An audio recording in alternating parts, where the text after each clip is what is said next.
What's going on YouTube? It's your boy DT and I am back again. With this video, I'm going to give you guys some of the information that I was able to find while researching the 3 cities that I'm looking to move to. The first thing that we're going to talk about is the minimum wage. Secondly, we're going to go over the cost of living. And lastly, I'm going to give you information about the crime rate for each city. These are the 3 most important things that I think you should look into when trying to decide what state you want to move to, or even a new city within your state.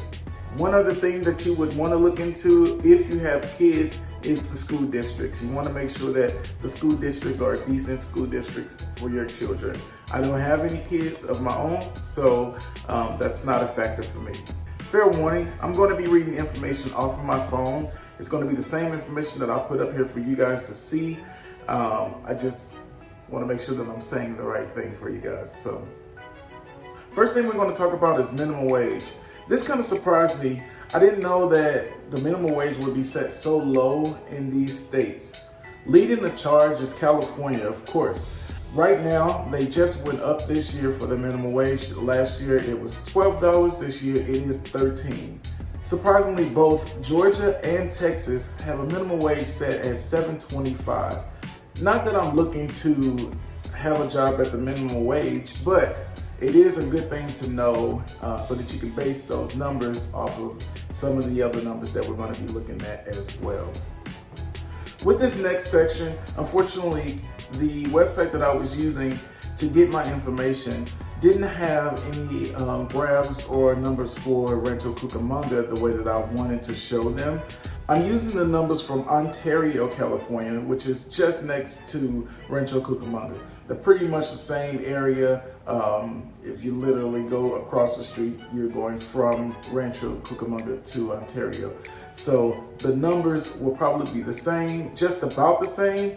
In fact, the crime rate might be a little bit lower and the cost of living might be a little bit higher, but pretty much they're about in the same range. With that being said, the next thing that we're going to look at is the average rent by bedroom size. Of course, California is sitting at the top of this list as the highest priced. Right now, an average for a 1-bedroom is going for the rate of $11.60, and for a 2-bedroom, it's going for the rate of $14.53. Again, this would be why that minimum wage would be set so high. Next would be Atlanta, Georgia, with the 1-bedroom sitting at $10.86 and the 2-bedroom sitting at $12.43. But if you didn't want to stay in the heart of Atlanta, what you could do is also look in the area where you see the darker blue. That is the neighboring counties, and they are sitting at $9.66 for a 1-bedroom and also $11.06 for a 2-bedroom. So for those who are looking to stay a little bit outside of Atlanta, not deep in Atlanta, you can see a price decrease in doing so. Next is Dallas, and as you can see, in Dallas and the cities outside, right outside of Dallas, also have around the same amount for the prices in the apartments. And again, this is an average rate, so it's not the standard, it's just an average. But the 1-bedrooms for Dallas is sitting at $10.02, and the 2-bedrooms are sitting at about $12.17. With that being said, Dallas is looking pretty nice right now. Of course, there's other factors that go into this, but if I were to make a decision just based off of how much I'll be paying for rent, it would definitely be Dallas at this moment. The next thing we're going to talk about is the crime rate. Before I break down the numbers to the crime rates, I just want to go ahead and also read out to you guys how the website breaks down the crimes.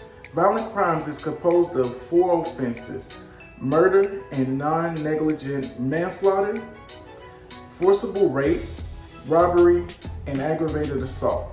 Property crimes include the offenses of burglary, larceny, theft, motor vehicle theft, and arson.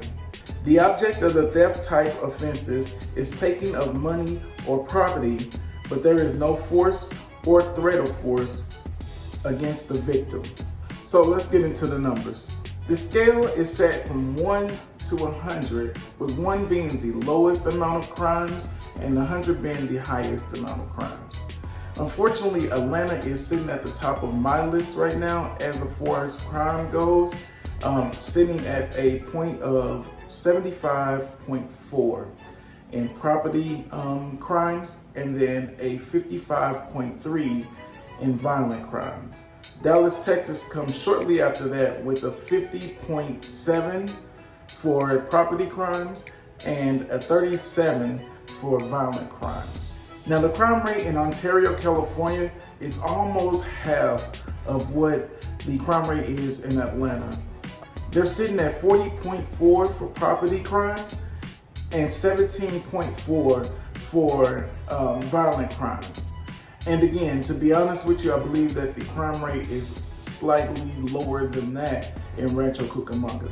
Now, it's not rated the best city in the United States, but for this list, it is a great number to be sitting at right now. Being that I'm from St. Louis, I'll post our crime rate here.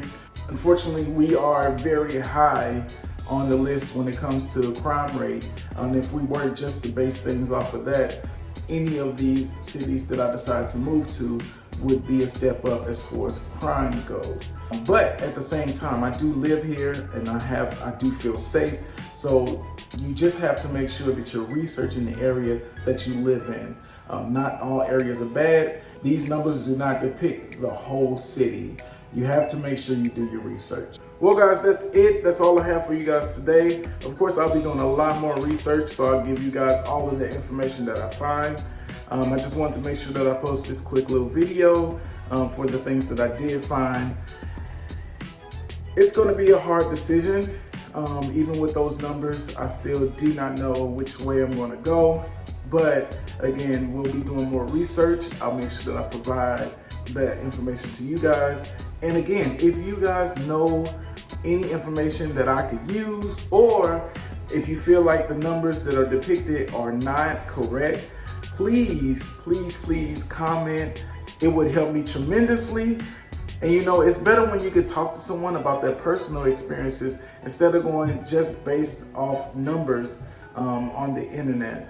But that's all that I have for you guys. Please make sure that you like, comment, and subscribe. And I will be back with another video. Next week is going to be about my weight journey. It'll be right after my birthday. Let's hope I don't fall off the wagon. I've been doing really good. We'll talk about that.